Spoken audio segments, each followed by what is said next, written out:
ಇನ್ನು ಮಂಗಳೂರಿನ ಎಜೆ ಆಸ್ಪತ್ರೆಗೆ ಪ್ರಭಾಕರ್ ಭಟ್ ಭೇಟಿ ನೀಡಿದ್ದಾರೆ. RSS ಮುಖಂಡ ಕಲ್ಲಡ್ಕ ಪ್ರಭಾಕರ್ ಭಟ್ ಶವಾಗಾರದ ಬಳಿ ಪ್ರಭಾಕರ್ ಭಟ್ ಬಂದಿದ್ದಾರೆ. ಹರೀಶ್ ಪೂಂಜಾ ಕೂಡ ಜೊತೆಯಲ್ಲಿದ್ದಾರೆ. ಅವ್ರ ಜೊತೆಗೆ ಪ್ರಮುಖರೆಲ್ಲರೂ ಕೂಡ ಬಂದು ಮಾತಾಡಿದ್ದಾರೆ. ಅವ್ರ ಜೊತೆಗೆ ಮಾಹಿತಿಯನ್ನು ಸಂಗ್ರಹ ಮಾಡಿದ್ದಾರೆ. ಬಂಟ್ವಾಳ ಕಾರಿಂಜದ ನಿವಾಸಕ್ಕೆ ಮೃತದೇಹವನ್ನು ತಗೊಂಡು ಹೋಗ್ತಾರೆ.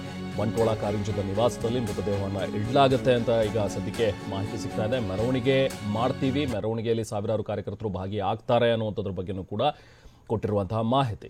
ಸೊ ಹಾಗಾಗಿ ಮೆರವಣಿಗೆ ಸಾಗುವ ಭಾಗದಲ್ಲಿ ಬಿಗಿ ಬಂದೋಬಸ್ತನ್ನು ಕೂಡ ಏರ್ಪಡಿಸಲಾಗುತ್ತೆ. ಶಾಸಕ ಭರತ್ ಶೆಟ್ಟಿ, ರಾಜೇಶ್ ನಾಯ್ಕ, ಉಮಾನಾಥ್ ಕೋಟ್ಯನ್ ಕೂಡ ಆಗಮಿಸಿದ್ದಾರೆ. ಹಿಂದೂ ಧರ್ಮಕ್ಕೋಸ್ಕರ, ದೇಶಕ್ಕೋಸ್ಕರ, ಸಮಾಜಕ್ಕೋಸ್ಕರ ಮತ್ತೊಂದು ಬಲಿದಾನ ಆಗಿದೆ. 1000 ವರ್ಷದ ಇತಿಹಾಸ ಇದು. ರಾಕ್ಷಸರು ಮತ್ತು ಸಜ್ಜನರ ಮಧ್ಯದಲ್ಲಿ ಹೋರಾಟ ನಡೀತಾನೆ ಇದೆ. ಅದರಲ್ಲಿ ಮತ್ತೆ ನಿನ್ನೆ ಒಂದು ಬಲಿದಾನ ಆಗಿದೆ. ತಾಯಿ ಭಾರತಿ ಬಂಜೆ ಅಲ್ಲ,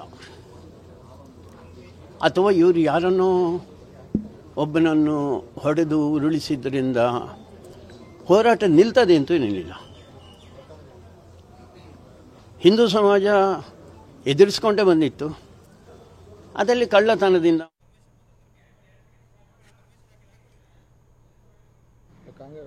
totally it's failure from the Home Department. No, it is not the question of failure.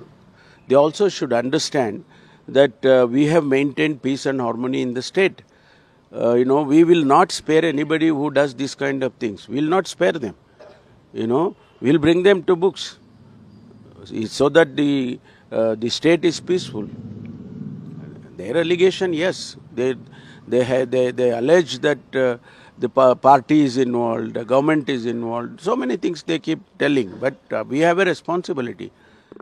ಇದು ಗೃಹ ಸಚಿವರ ಮಾತುಗಳು. ಯಾರೇ ಆಗಿದ್ರು ಕೂಡ ಅಂಥವರಿಗೆ ಖಂಡಿತವಾಗ್ಲೂ ತಕ್ಕ ಶಾಸ್ತಿಯನ್ನು ಮಾಡ್ತೀವಿ, ಅವರನ್ನ ಅರೆಸ್ಟ್ ಮಾಡಿ ಶಿಕ್ಷೆ ಕೊಡಿಸುವಂಥ ಒಂದು ಕೆಲಸ ಆಗತ್ತೆ ಅನ್ನೋ ಒಂದು ಮಾತುಗಳನ್ನ ಗೃಹ ಸಚಿವರು ಕೂಡ ಹೇಳಿದ್ರು. ಮತ್ತಷ್ಟು ಡೀಟೇಲ್ಸ್ ಪಡೆಯೋಣ.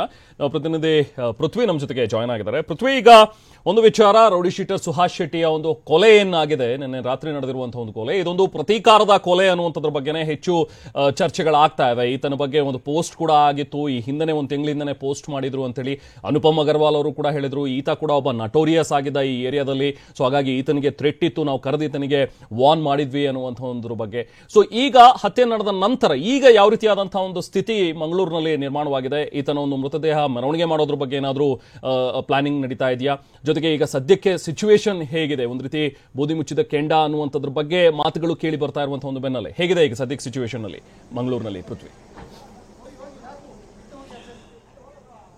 ಹೌದು ರೆಹಮಾನ್, ನಿನ್ನೆ ರಾತ್ರಿನೇ ಪೋಸ್ಟ್ ಮಾರ್ಟಮ್ ಅನ್ನು ಮುಗಿಸಿ, ಅಂದರೆ ಮರಣೋತ್ತರ ಪರೀಕ್ಷೆಯನ್ನು ಮುಗಿಸಿ ರಾತ್ರಿನೇ ಒಂದು ಈ ಮೃತದೇಹವನ್ನು ಅವರ ಮನೆಗೆ ಸ್ಥಳಾಂತರ ಮಾಡಬೇಕು ಅನ್ನೋ ನಿಟ್ಟಿನಲ್ಲಿ ಪೊಲೀಸರು ಕ್ರಮ ಅಂದರೆ ಮುಂದೆ ಹೋಗಿದ್ರು. ಆದರೆ ಹಿಂದೂ ಪರ ಸಂಘಟನೆ ಕಾರ್ಯಕರ್ತರು ಮತ್ತು BJP ಮುಖಂಡರು ಯಾರೂ ಕೂಡ ಅದಕ್ಕೆ ಒಪ್ಪಲಿಲ್ಲ. ಯಾಕೆಂತ ಹೇಳಿದರೆ ನಾಳೆ ಬೆಳಗ್ಗೆನೇ ಅದರ ಮರಣೋತ್ತರ ಪರೀಕ್ಷೆ ಆಗಬೇಕು. ಅವರ ಸಂಬಂಧಿಕರು ಬಂದ ನಂತರ ಮರಣೋತ್ತರ ಪರೀಕ್ಷೆ ಆಗಿ ಅದಾದ ನಂತರ ಅಂದರೆ ಹಗಲು ವೇಳೆಯಲ್ಲಿ ಮೆರವಣಿಗೆ ಮೂಲಕನೇ ಆ ಒಂದು ಮೃತ ದೇಹದ ಮೆರವಣಿಗೆ ಮೂಲಕ ಅದು ಸಾಗಬೇಕು ಅಂತ ಹೇಳಿ ಪಟ್ಟನ್ನು ಹಿಡಿದ್ರು. ಸೊ ಆದ್ದರಿಂದ ಇವಾಗ ಎಲ್ಲ ರೀತಿಯಲ್ಲಿ ಸಿದ್ಧತೆ ಆಗಿರುವಂಥದ್ದು. ಅಂದರೆ ಸುತ್ತಮುತ್ತಲಿನ ಪೊಲೀಸರು 1000ಕ್ಕೂ ಹೆಚ್ಚು ಜನ ಪೊಲೀಸರನ್ನ ಇವಾಗ ಇಲ್ಲಿ ನಿಯೋಜನೆ ಮಾಡಲಾಗಿದೆ. ಯಾಕೆಂತ ಹೇಳಿದ್ರೆ ಸದ್ಯಕ್ಕೆ ದಕ್ಷಿಣ ಕನ್ನಡ ಜಿಲ್ಲೆಯಲ್ಲಿ ಬೂದಿ ಮುಚ್ಚದ ಕೆಂಡದಂಥ ಪರಿಸ್ಥಿತಿ ನೀವು ಹೇಳಿದಾಗ ಇದ್ದೇ ಇದೆ. ಯಾಕೆಂತ ಹೇಳಿದ್ರೆ ಏನು ಈ ಒಂದು ಘಟನೆ ನಡೀತು, ಘಟನೆ ನಡೆದಂಥ ಸಂದರ್ಭದಲ್ಲಿ ಎಲ್ಲ ಕಡೆ ಸಾಕಷ್ಟು ಒಂದು ಆತಂಕದ ವಾತಾವರಣ ಸೃಷ್ಟಿಯಾಗಿದೆ. ಅಲ್ಲಲ್ಲಿ ಪೊಲೀಸರು ಬಿಗಿ ಬಂದೋಬಸ್ತ್ ಇದ್ರೂ ಕೂಡ ಸಾಕಷ್ಟು ವಿಚಾರಗಳಂದ್ರೆ ಬಸ್ಸಿಗೆ ಕಲ್ತೂರ ಅಂತ ಘಟನೆಗಳಾಗಿರ್ಬೋದು, ಬೇರೆ ಬೇರೆ ಘಟನೆಗಳು ನಡೀತಾ ಇರೋದ್ರಿಂದ ಜನರು ಸಹಜವಾಗಿ ಆತಂಕದಲ್ಲಿದ್ದಾರೆ. ಸೊ ಆದ್ರಿಂದ ಈಗ ಸಾಕಷ್ಟು ಪೊಲೀಸ್ ಬಂದೋಬಸ್ತನ್ನ ಈಗ ಮಾಡ್ಕೊಂಡಿರುವಂಥದ್ದು. ಮೆರವಣಿಗೆ ಇನ್ನೇನು ಕೆಲವು ಅಂದ್ರೆ ಒಂದು ಅರ್ಧ ಮುಕ್ಕಾಲು ಗಂಟೆಯಲ್ಲಿ ಈಗ ಹೊರಡುವಂತಹ ಸಾಧ್ಯತೆಗಳಿದೆ. ಎಲ್ಲ ರೀತಿಯಲ್ಲಿ ಪೊಲೀಸರು ಕೂಡ ಇಲ್ಲಿ ಸಿದ್ಧರಾಗಿದ್ದಾರೆ. ಇಲ್ಲಿ ನೋಡಬಹುದಾಗಿದೆ ಪೊಲೀಸ್ ಫೋರ್ಸ್ ಏನು ಇಲ್ಲಿಗೆ ಬಂದಿದೆ, ಒಂದು ಬಂದಂತಹ ಪೊಲೀಸ್ ಫೋರ್ಸ್ ಹೆಚ್ಚಿನ ಫೋರ್ಸ್ ಅನ್ನ ಇಲ್ಲೇ ನಿಯೋಜನೆಯನ್ನ ಮಾಡಲಾಗ್ತಾ ಇದೆ. ಅಲ್ಲಿ ಏನು ಒಂದು ರೋಲ್ ಕಾಲ್ ಅನ್ನು ಕೂಡ ಅಲ್ಲಿ ನೋಡಬಹುದಾಗಿದೆ. ಎಲ್ಲರೂ ಕೂಡ ಇನ್ಸ್ಟ್ರಕ್ಷನ್ ಅನ್ನ ಕೊಡ್ತಾ ಇದ್ದಾರೆ, ಯಾರ್ಯಾರು ಯಾವ್ಯಾವ ಪಾಯಿಂಟ್ ನಲ್ಲಿ ಇರಬೇಕು. ಸೊ ಯಾಕೆ ಅಂತ ಹೇಳಿದ್ರೆ ಇಲ್ಲಿಂದ ಬಂಟ್ವಾಳ ಆಗಿ ಕಾರಿಂಜಕ್ಕೆ ಹೋಗಬೇಕಾಗಿರುವಂಥದ್ದು ಸರಿಸುಮಾರು ಒಂದು 35ರಿಂದ 40 ಕಿಲೋಮೀಟರ್ ಹೆಚ್ಚಿಗೆ ದೂರ ಸಾಗಬೇಕಾಗಿರುತ್ತೆ. ಸೊ ಅದರಿಂದ ಇಲ್ಲಿ ಸಾಕಷ್ಟು ಸೂಕ್ಷ್ಮ ಪ್ರದೇಶಗಳು ಮಧ್ಯದಲ್ಲಿ ಸಿಗುತ್ತೆ. ಸೊ ಅಂಥ ಪ್ರದೇಶಗಳಲ್ಲಿ ಯಾವ ರೀತಿ ನಿಭಾಯಿಸಬೇಕು ಅಂತೇಳಿ ಇಲ್ಲೇ ಒಂದು ಪ್ಲಾನನ್ನು ಮಾಡ್ಕೊಳ್ಳಲಾಗ್ತಾ ಇದೆ. ಇಲ್ಲಿ ಸಿಟಿ ಪೊಲೀಸರಿದ್ದರೆ ಏನು ಬಂಟ್ವಾಳವನ್ನು ಕ್ರಾಸ್ ಮಾಡಿದರೆ ದಕ್ಷಿಣ ಕನ್ನಡ ಜಿಲ್ಲಾ ಪೊಲೀಸರು ಅಲ್ಲೂ ಕೂಡ ಎಲ್ಲ ರೀತಿಯಲ್ಲಿ ಬಿಗಿ ಬಂದೋಬಸ್ತನ್ನು ಮಾಡ್ಕೊಂಡಿರುವಂಥದ್ದು. ಸದ್ಯಕ್ಕೆ ಕಲ್ಲಡ್ಕ ಪ್ರಭಾಕರ್ ಭಟ್ ಸೇರಿದಂತೆ ಎಲ್ಲ ಶಾಸಕರು ಅಂದರೆ ಕರಾವಳಿ ಭಾಗದ ಎಲ್ಲ ಶಾಸಕರು ಮತ್ತು ಬಿಜೆಪಿ ಮುಖಂಡರು, ಹಿಂದೂ ಪರ ಸಂಘಟನೆ ಮುಖಂಡರು ಈಗ ಇಲ್ಲಿಗೆ ಜಮಾಯಿಸಿರುವಂಥದ್ದು, ಇಲ್ಲೇ ಮುಕ್ಕಮ್ಮನ್ನು ಹೂಡಿರುವಂಥದ್ದು.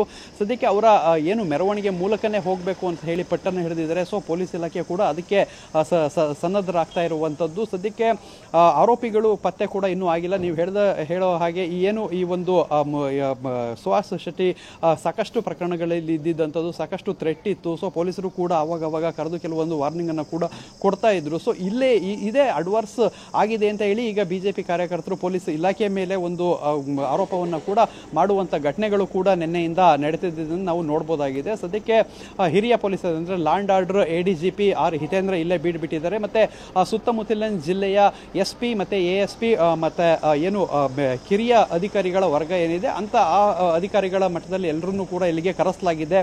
ಸಾಕಷ್ಟು ಬಿಗಿ ಬಂದೋಬಸ್ತನ್ನು ಮಾಡಲಾಗಿದೆ. ಒಂದು ಕಡೆ ಈ ಒಂದು ಶಾಂತಿ ಸುವ್ಯವಸ್ಥೆಯನ್ನು ಕಾಪಾಡಲಿಕ್ಕೆ ಪೊಲೀಸರು ಒಂದು ಕಡೆ ಮುಖ ಹೂಡಿದ್ರೆ, ಇನ್ನೊಂದು ಕಡೆ ಈ ಪ್ರಕರಣಕ್ಕೆ ಸಂಬಂಧಪಟ್ಟಂತೆ ಆರೋಪಿಗಳು ಎಲ್ಲಿ ಹೋದ್ರು, ಯಾರು ಆರೋಪಿಗಳು ಅಂತ ಹೇಳಿ ತನಿಖೆಯನ್ನ ಇನ್ನೊಂದು ತಂಡ ಮಾಡ್ತಾ ಇರುವಂತದ್ದು. ಸದ್ಯಕ್ಕೆ ನಿನ್ನೆ ಪರಾರಿಯಾದಂತಹ ಆರೋಪಿಗಳ ಕಾರನ್ನು ವಶಪಡಿಸಿಕೊಳ್ಳಲಾಗಿದೆ. ಸೊ ಅಲ್ಲಿಂದ ಈಗ ತನಿಖೆ ಮುಂದುವರೆದಿರುವಂತದ್ದು. Rahman, right, thank you Prithvi.